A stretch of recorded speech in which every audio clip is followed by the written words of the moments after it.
Saudara-saudara yang diberkati Tuhan, kami suami istri memanjatkan puji syukur kepada Tuhan Yesus Kristus, Kepala Gereja. Dan terima kasih banyak untuk Bapak dan Ibu Gembala yang memberi kesempatan kami untuk singgah di sini dan menikmati hubungan dengan Tuhan bersama-sama dalam ibadah yang diberkati oleh Tuhan. Haleluya. Makasih pula jemaat Tuhan untuk bisa berhimpun bersama. Kami dalam rangka perjalanan panjang dari Parigi ke Tentena dalam rangka doa puasa majelis daerah, di mana Bapak dan Ibu Gembala Ampana bisa ikut bersama di Tentena, dan kemudian kami meneruskan perjalanan ke Kota Luwuk dalam rangka hari ulang tahun cucu kami Sean Gabriel Rewa. Dan pulang kami berniat untuk singgah di kota berkat dan kota mujizat, Kota Ampana. Haleluya. Tahun depan Ampana telah mencatatkan sejarah 85 tahun GPDI masuk Sulawesi Tengah. Kita berdoa dan berharap ada acara indah yang Tuhan kerjakan pada tahun depan di kota ini. Semua katakan amin. Saudara-saudara sekalian, bahwa pada bulan ini Gembala menetapkan program pelajaran Alkitab tentang suami istri atau tentang keluarga. Bagaimana sebenarnya keluarga itu? Kita buka Alkitab, kita tengok dalam Kejadian pasal 2 ayat 24. Sebab itu seorang laki-laki akan meninggalkan ayahnya dan ibunya dan bersatu dengan istrinya, sehingga keduanya menjadi satu daging. Mereka keduanya telanjang, manusia dan istrinya, tetapi mereka tidak merasa malu. Atau suami dalam bahasa Ibrani itu disebut ish, I-S-H. Kalau perempuan is'ah, kalau laki-laki is, yang berarti kuat, perkasa, jantan, pelindung, pengayom. Itu laki-laki. Jadi berangkat dari arti nama ini, maka setiap pria harus menjadi pelindung yang bertanggung jawab, harus mengayomi istri dan seluruh anggota keluarga. Berangkat dari arti nama, seorang perempuan atau seorang istri harus lembut, manis, dan seorang yang harus menjadi ibu, wanita. Ini yang dimaksud dengan suami atau istri. Saudara-saudara sekalian, kemudian kita lihat pembacaan dalam Kejadian pasal 2 ayat 18. Ini pelajaran ya. Tuhan Allah berfirman, tidak baik kalau manusia itu seorang diri saja. Aku akan menjadikan penolong baginya yang sepadan dengan dia. Nah, saya ingin mengambil kata penolong di sini. Kadang-kadang di benak kita, tugas wanita terus menjadi penolong. Dia harus dikomando, dia harus diatur, dia harus disuruh. Dan yang ada di otak kita begini, wanita itu sudah memang diciptakan untuk menjadi penolong pria. Betulkah itu? Benarkah terjemahan ini? Ya betul. Tetapi pengertiannya dalam bahasa Ibrani adalah eser kenekdo. Eser kenekdo itu bahasa asli penolong dalam bahasa Ibrani. Apa pengertiannya? Ya, dia adalah penolong yang beroposisi. Dia ada pada satu sisi, dia berada pada satu pihak sebagai oposisi dari suami. Kalau kita lihat penolong arti nurut terus, ikuti terus. Tapi pengertian aslinya adalah sebagai oposisi, sebagai tandingan, dari suami. Jadi di sini terletak maksud para wanita. Wanita itu memiliki hak koreksi sebagai oposisi pada posisi yang bertentangan, bukan untuk melawan, bukan itu maksudnya. Eser kenekdo itu berarti menjadi penyeimbang. Seorang istri itu harus menjadi penyeimbang dari suami, supaya suami itu tidak berlaku sewenang-wenang, bertindak seenaknya sendiri, sesuai dengan kemauannya sendiri, tapi seperti oposisi. Dalam pemerintahan kita tahu ada partai oposisi yang bisa mengeritik program-program pemerintah yang salah. Iya kan? Amin. Jadi wanita diberikan tugas untuk menjadi oposisi daripada suami. Wah, pelajaran baru pula ini. Tidak, ini pelajaran asli Alkitab.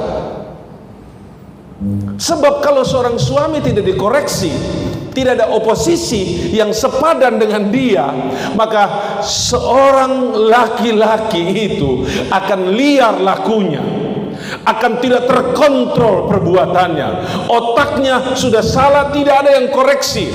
Jadi semua wanita harus menjadi oposisi dari suami. Siap jadi oposisi? Nah, partai perempuan namanya, partai perempuan. Haleluya. Karena kalau ada oposisi, si laki-laki akan terbangun, si laki-laki itu akan tumbuh sehat sebagai seorang pria, seorang laki-laki itu akan tumbuh kuat sebagai seorang suami, karena ada yang bisa mengkoreksi dia, ada yang bisa mengarahkan dia sebagai teman yang sepadan. Semua katakan amin. Wanita yang mau jadi oposisi katakan amin. Oh, kalau begitu sekarang kita bergerak untuk melakukan koreksi tajam kepada suami, mengkoreksi pada hal-hal yang tepat dan benar. Katakan haleluya dengan suara yang lantang. Haleluya. Ini bermakna sangat luas, tetapi tidak mengubah hierarki, tidak mengubah bahwa pria itu adalah pemimpin. Pria itu adalah kepala, karena dia yang lebih dahulu, dia yang pertama kali dibangun atau dibentuk. Nah, saya masuk dalam Kejadian 1 ayat 27. Mungkin agak rumit, tapi saya percaya kita akan faham. Kita akan lihat. Maka Allah menciptakan manusia itu menurut gambarnya, menurut gambar Allah diciptakannya dia, laki-laki dan perempuan diciptakannya mereka. Nah, di sini kita melihat hal yang luar biasa. Keduanya sama-sama diciptakan. Artinya pria wanita memiliki kedudukan dan posisi yang sama di mata Tuhan. Haleluya. Nggak ada yang lebih bos, nggak ada yang lebih hebat, tetapi di dalam keluarga ada pemerintahan. Pemerintahan itu bosnya, pemimpinnya, rajanya itu adalah laki-laki. Tapi jangan dilupa, ratunya adalah perempuan. Sama-sama memiliki kedudukan dan posisi yang mulia di hadapan Tuhan. Ucapkan amin kuah. Katakan amin. Baik. Nah, saya lanjut ya. Ayat 7. Ketika itulah, Kejadian 2 ayat 7. Ketika itulah Tuhan Allah membentuk manusia. Perhatikan kata-kata ini. Waktu menciptakan laki-laki, Tuhan membentuk. Beda nanti kita akan temukan perempuan itu dibikin apa oleh Tuhan. Tapi di sini laki-laki apa? Dibentuk. Kita tahu bahan bakunya apa? Tanah, debu tanah. Itu bahan bakunya manusia. Jadi pria harus sadar, asalnya itu dari tanah. Nilainya sebenarnya begitu rendah. Maka laki-laki jangan sombong. Cuma dari tanah biar hidung tinggi. Hanya dari tanah biar otot kuat. Hanya dari tanah biar tinggi besar. Di sini semua pria harus ngerti bahwa ia hanya terbuat dari tanah. Maka setiap laki-laki harus hidup rendah hati di hadapan Tuhan. Nah, kata yang digunakan untuk itu adalah yatsar, membentuk. Yatsar itu pengertiannya dibentuk. Itu tanah itu enggak beraturan. Tanah itu ya tanah, debu ya debu, tapi kemudian dibentuk menjadi rupa, model.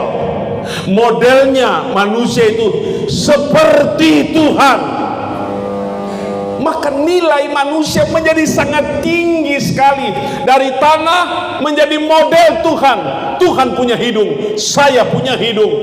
Tuhan punya telinga, saya punya telinga. Tuhan punya otak, saya punya otak. Tuhan punya mulut, saya punya mulut. Tuhan punya mata, saya punya mata. Model laki-laki itu luar biasa karena sesuai dengan modelnya Tuhan. Disinilah letak nilai dari laki-laki. Laki-laki itu berharga karena sesuai dengan gambarnya Tuhan. Maka setiap istri harus menghargai pria, harus menghargai suaminya. Karena kalau dia lihat manusia itu seperti modelnya Tuhan. Haleluya, haleluya. Kemudian kata itu berarti sebuah bentuk kerja. Tuhan melakukan aktivitas penting. Karena untuk menjadikan seorang laki-laki, tangan Tuhan itu mesti pegang tanah. Tangan Tuhan harus menjadi kotor. Ia tidak peduli karena dia sedang membuat ciptaan terunggul, ciptaan termulia. Setiap laki-laki tolong hargai Tuhan, hormati Tuhan, muliakan Tuhan, karena engkau terbentuk modelnya dari model Tuhan. Haleluya. Tuhan punya tangan, Tuhan sudah bekerja, maka setiap laki-laki harus rajin bekerja. Tuhan punya kaki, maka setiap laki-laki harus pergi cari uang, bekerja untuk keluarga. Tuhan kasih mata supaya setiap mata laki-laki tidak memiliki gaya hidup maniso. Amin. Haleluya. Tuhan kasih telinga, luar biasa. Itu laki-laki. Itu laki-laki. Haleluya. Kemudian saya ingin membawa kita kepada pengertian Tuhan membentuk manusia itu seperti membentuk tembikar. Jadi dia ingin membentuk model patung. Bagaimana tuh? Ini karya seni yang luar biasa. Ini karya seni yang dahsyat. Dia bentuk manusia itu supaya bisa jadi seorang suami, punya alat reproduksi. Cuma Tuhan yang bisa melakukan itu. Haleluya. Haleluya. Haleluya. Tuhan begitu detail. Dia bentuk bukan cuma model. Kita mungkin berpikir bentuk model luarnya saja. Tidak. Tuhan juga bentuk otak. Otak. Dia bentuk kornea mata, gendang telinga. Kita berpikir bahwa Tuhan juga bentuk model begitu. Tidak. Di dalam juga dia bentuk. Dia bentuk urat-urat. Dia bentuk saraf-saraf, di mana mesti tumbuh rambut, di mana mesti tumbuh gigi. Dia bentuk demikian rupa supaya manusia itu dahsyat. Ada kukunya, ada alat-alat reproduksi. Dia bentuk jantungnya. Luar biasa Tuhan itu. Tuhan bentuk kita menjadi makhluk yang luar biasa. Itulah sebabnya setiap laki-laki harus menghargai kasih karunia Tuhan. Haleluya. Oke, kita tinggalkan laki-laki. Sekarang kita lihat perempuan. Dalam Kejadian 2 ayat 22, dan dari rusuk yang diambil Tuhan Allah dari manusia itu, dibangunnyalah seorang perempuan, lalu dibawanya kepada manusia itu. Nah, waktu menciptakan perempuan, Tuhan melakukan hal yang lain. Tuhan melakukan operasi. Tuhan bikin luka pria.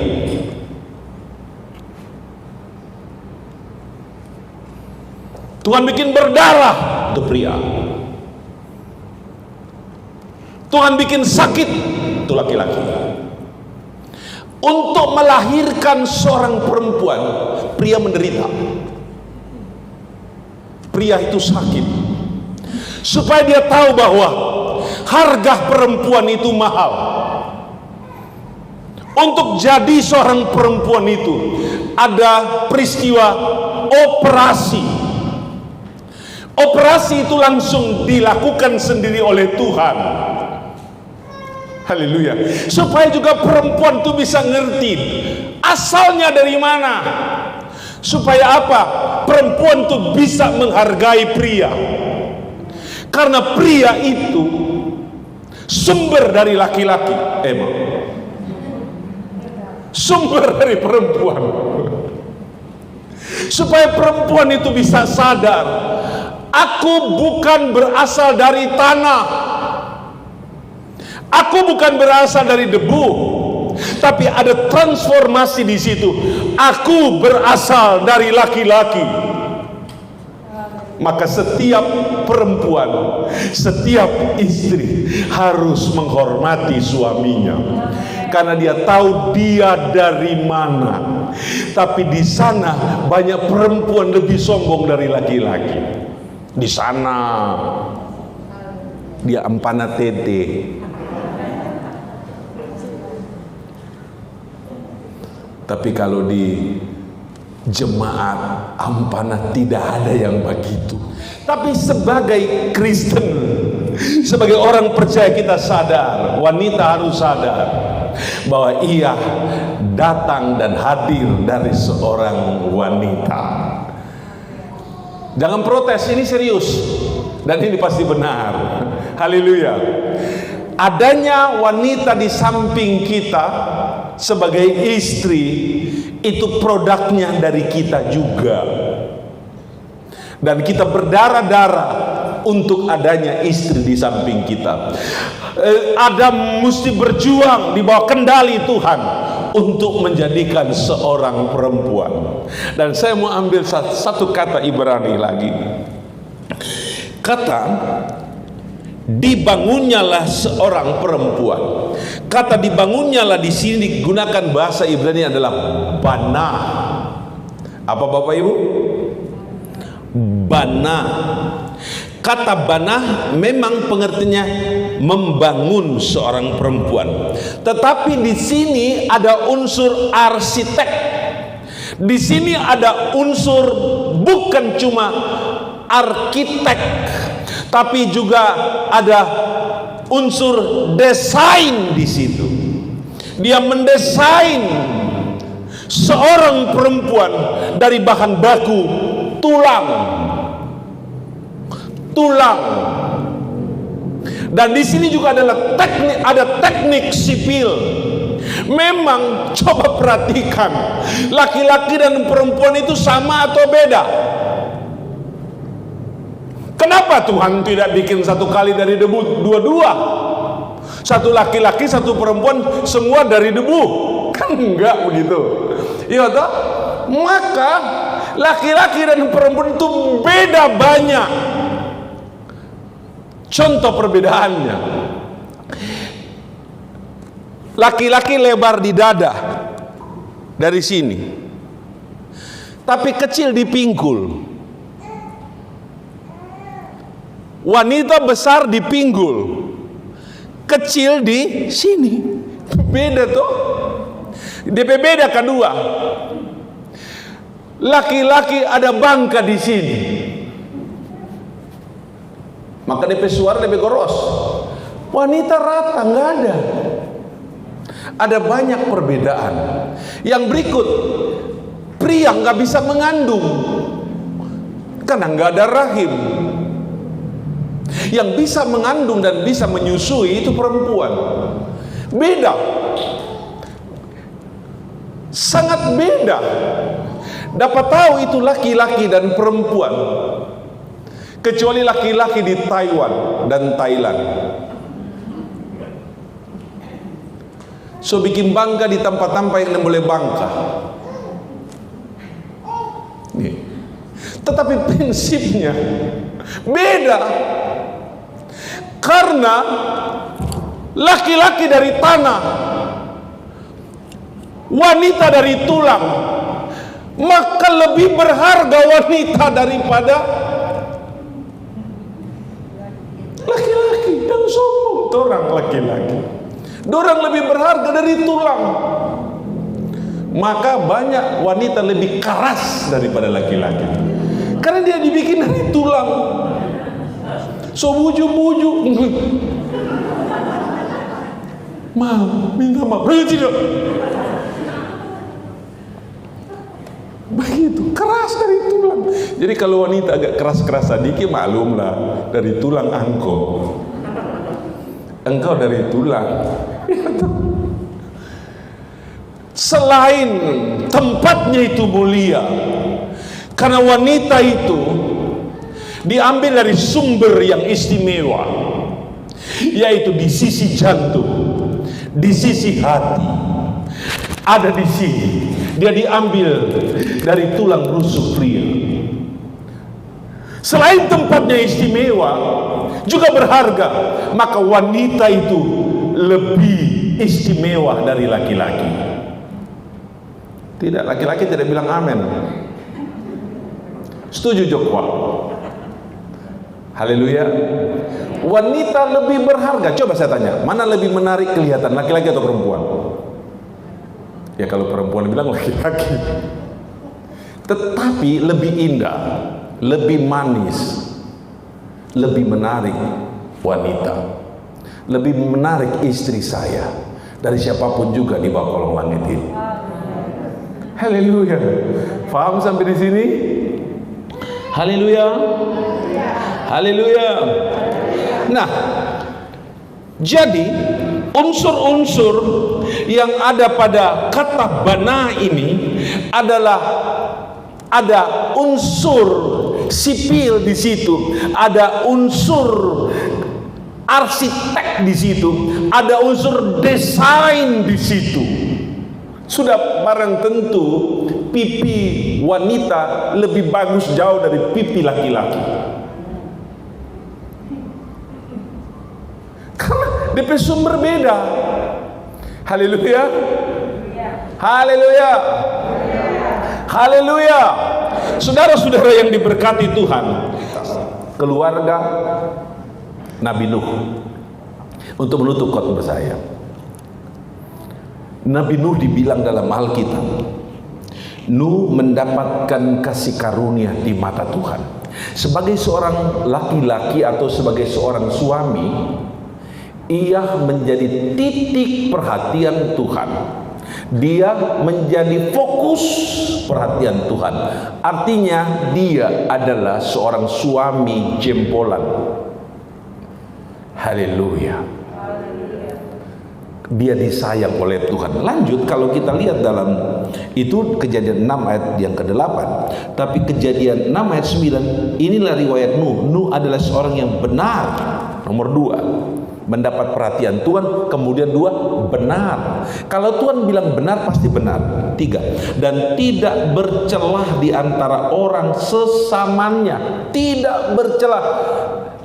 Pria nomor 1 di zamannya, suami terhebat di zamannya. Dan yang ketiga, ia hidup bergaul dengan Tuhan. 4 hal. Ini luar biasa. Dia punya istri, tapi DP istri tidak disebutkan namanya dalam Alkitab. Cuma dibilang dia punya istri. Di sini kita lihat peran laki-laki ada, tapi peran perempuan tidak ada dan tidak tercatat. Ini perlu kita perhatikan. Ada proyek besar membangun bahtera untuk menyelamatkan semua spesies binatang di muka bumi dan menyelamatkan manusia di muka bumi, dan untuk menyelamatkan semua bibit-bibit dari apel sampai padi. Tetapi istri tidak tercatat namanya, tidak terlihat perannya.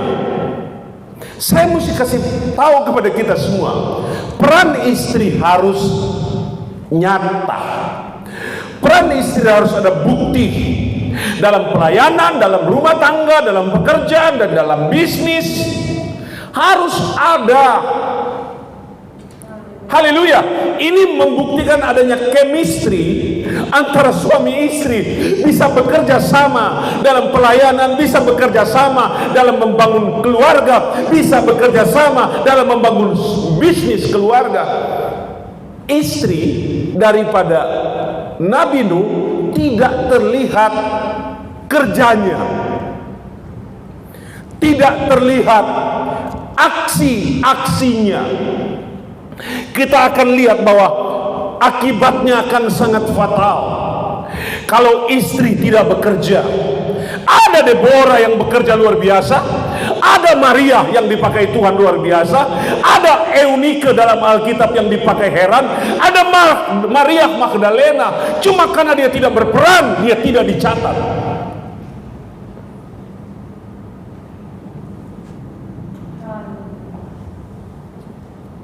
Kemudian ada Sem, Ham, dan Yafet. Tapi istri mereka juga tidak tercatat namanya. Kenapa istri Lamek tercatat? Adah dan Sila.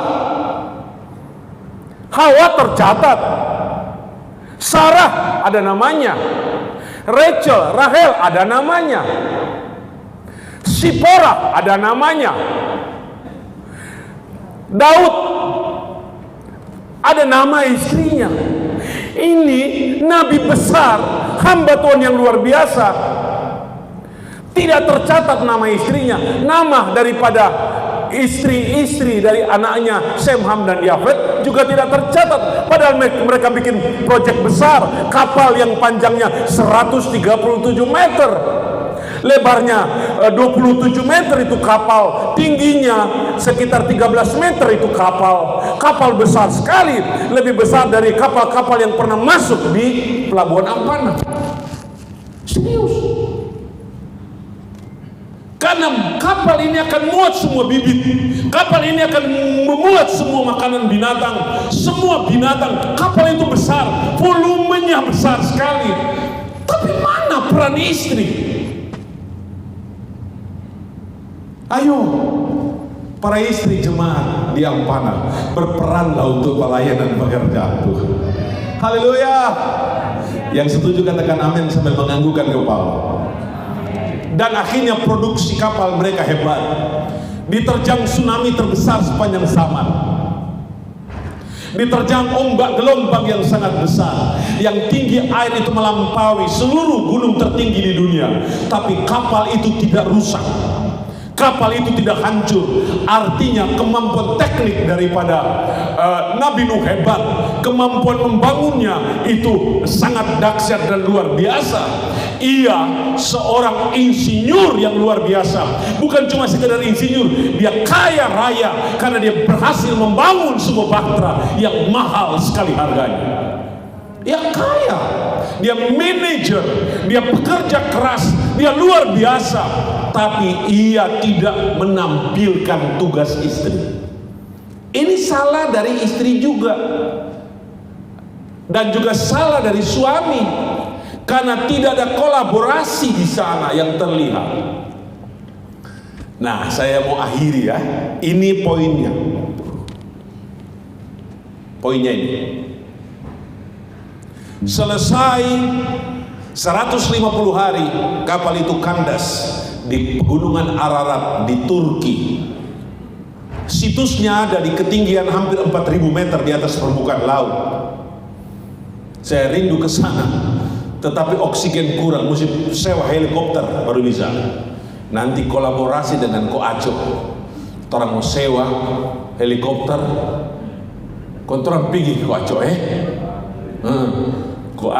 kita yang sewa, ke aco yang bayar. Ya, tapi orang istri mesti ikut. Siapa yang mau jadi sponsor, marjo. Sama-sama. Saya undang semua pergi, tapi bayar masing-masing. Mendarat. Saya tanya kepada bapak-bapak, ibu-ibu sekalian, setelah mendarat apa yang dibuat oleh Nabi Nuh? Dia bikin persembahan, oke. Tetapi dia bikin apa? Kebun anggur. Dia bikin apa? Kebun anggur. Saya tanya pada bapak ibu sekalian, mana lebih susah? Bikin bahtera yang besar atau bikin kebun anggur? Mana lebih susah? Baik. Mana yang banyak makan ongkos? Bahtera. Kemudian mana lebih lama? Bahtera. Bahtera dibuat berpuluh-puluh tahun. Ada pendeta. Tetapi bikin kebun anggur 5 tahun sudah berbuah. Udah berbuah. Dan berbuah lebat. Di sini letaknya. Di sini yang saya mau tekankan, fungsi istri itu di mana? Waktu dia PT ini buah anggur, dia kebanyakan minum. Ya, dia banyak minum. Apa yang terjadi, Bapak Ibu? Pria, jawab. Apa yang terjadi? Bahasa Ibrani bilang mabuk. Istri tidak melakukan pencegahan. Bahaya anggur itu ada. Istri melakukan pembiaran sampai mabuk. Dan Alkitab catat apa? Ia telanjang. Sampai anak sekolah minggu tahu Nabi Nuh yang luar biasa di mata Tuhan. Nabi Nuh yang bergaul dengan Tuhan, Nabi Nuh yang tidak bercacat celah itu. Nabi Nuh itu mabuk dan telanjang. Telanjang itu, mabuk itu tidak tahu diri. Ini suami yang hancur karena hasil produksinya. Setelah panen, setelah bisa cetak uang, setelah perusahaan menjadi besar, setelah banyak duit yang dia peroleh, dia mabuk duit, mabuk harta, dan kemudian apa? Telanjang. Sukses memang, berhasil betul, tetapi hasilnya mabuk dan telanjang. Ini saya sebut dia menjadi pria yang gagal, suami yang gagal. Kenapa? Menjadi tontonan anak-anaknya. Anak-anaknya melihat bahwa ayahnya itu sudah keliru, sudah salah. Bahkan salah satu dari anaknya menertawakannya. Orang yang sangat berprestasi luar biasa, pria hebat, insinyur dahsyat, diketawain sama anaknya sendiri. Tadinya dia diketawain penduduk pada waktu itu, waktu dia mulai gergaji kayu, kumpulin kayu, dia diketawain. Sekarang untuk pekerjaan kecil aja ia diketawain sama anaknya sendiri. Ia menjadi ayah yang gagal dalam keluarga. Yang paling terakhir, Bapak Ibu, yang seharusnya menutupi ketelanjangan Nabi Nuh itu siapa? Jawab. Istri. Mana perannya? Seharusnya waktu suaminya mabuk dan telanjang, yang menutupi ketelanjangan dari suaminya adalah istri, karena yang bertanggung jawab untuk itu istri. Di sini kita lihat peran daripada istri gagal. Dia menjadi suami yang gagal, ayah yang gagal, karena hasil produksinya sendiri, karena hasil usahanya sendiri. Di sini kita lihat peran dari istri itu tidak ada. Sejak awal tidak terlihat, sampai suaminya telanjang pun dia biarin. Tugas daripada istri menutupi ketelanjangan suami. Karena yang paling bertanggung jawab untuk melindungi sang suami dalam masa-masa genting seperti ini ialah istri. Jangan diumbar ke sana sini, jangan diceritakan suamiku begini, suamiku begitu, suamiku begini. Tutup mulut dan tutup ketelanjangannya. Bisa bilang amin? Bisa bilang amin? Yang paling bertanggung jawab untuk khotbah ini Om Aco. Karena Om Aco WA sama saya, Om, ini khotbah sepanjang bulan tentang keluarga. Oke.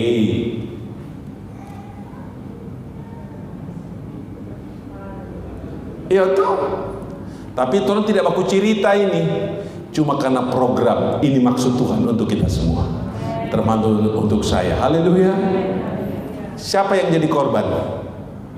Anak. Bapaknya kutuk sama anaknya. Kenapa pula dia kutuk DP anak? Ngana salah kok, ngana mabok.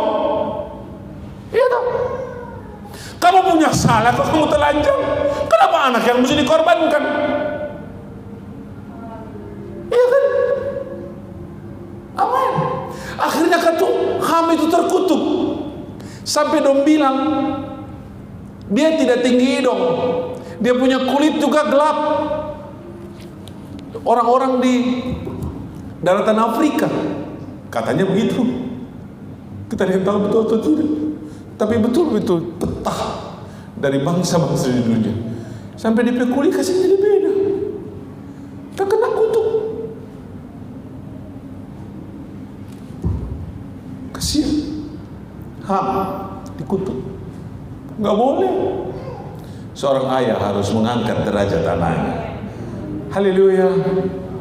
Seorang istri harus menutupi ketelanjangan suaminya.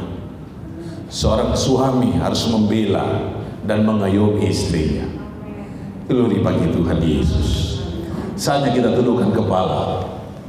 Ayah arti Pentekosta